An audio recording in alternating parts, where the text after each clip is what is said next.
আজি 2025 আৰু 2026 এই সিজনৰ বাবে বগামাটি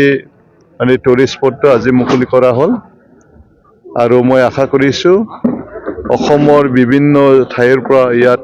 বিগত সময়ত যি ধৰণে লাখ লাখ মানুহ ইয়াতে পিকনিক খাব আহিছিল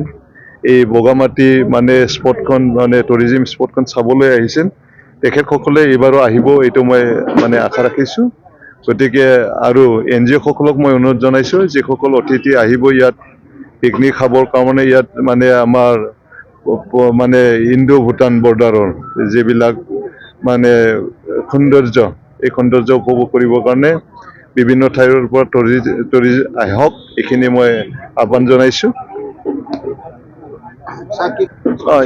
SOPটো অলপ মানে মানিও চলিব লাগিব উদ্ভণ্ডালি যাতে নহয় পিকনিক বোলে ক'লে অলপ চলপ মানে মানুহে এনজয় কৰিব আহে আউটিং কৰি ফালে চহৰত থাকি ফালে অলপ খোলা জেগাত আহি ফালে পিকনিক খাবলৈ আহে অলপ চলপটো তাতেই থাকিব অলপ চলপ মানুহে এনজয় কৰিব পিকনিক বুলি ক'লে চব থাকিব কিন্তু তাৰ ভিতৰত উদ্ভণ্ডালিটো যাতে নহয় এইখিনিকে মই অনুৰোধ কৰিছোঁ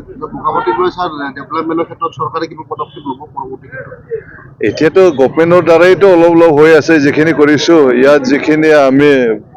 বান্ধ বান্ধিলোঁ যাতে নদীখন এটা ডাইৰেকশ্যনত থাকে ইয়াৰ কাৰণে ইৰোশ্যন প্ৰটেকশ্যন যাতে নহয়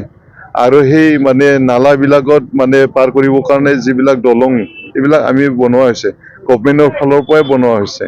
গতিকে ইয়াত কিছুমান সা সুবিধা লাগে ইয়াত মানে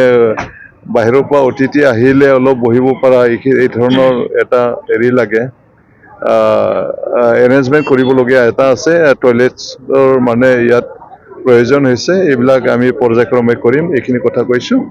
আৰু এই এৰিয়াটো মোৰ সমষ্টি নপৰে আমাৰ মাননীয় ইয়াত MCLA ডাঙৰীয়া আছে লক্ষী দাস তেখেতে আমি একেলগে মিলি ফালে এইখিনি আলোচনা কৰি ফালে যিখিনি পাৰোঁ এই ছিজনৰ ভিতৰতে টয়লেটছখিনি যাতে আমি কৰিব পাৰোঁ এই ছিজন নহ'লেও নেক্সট ছিজনত হ'ব এই ছিজনত আমি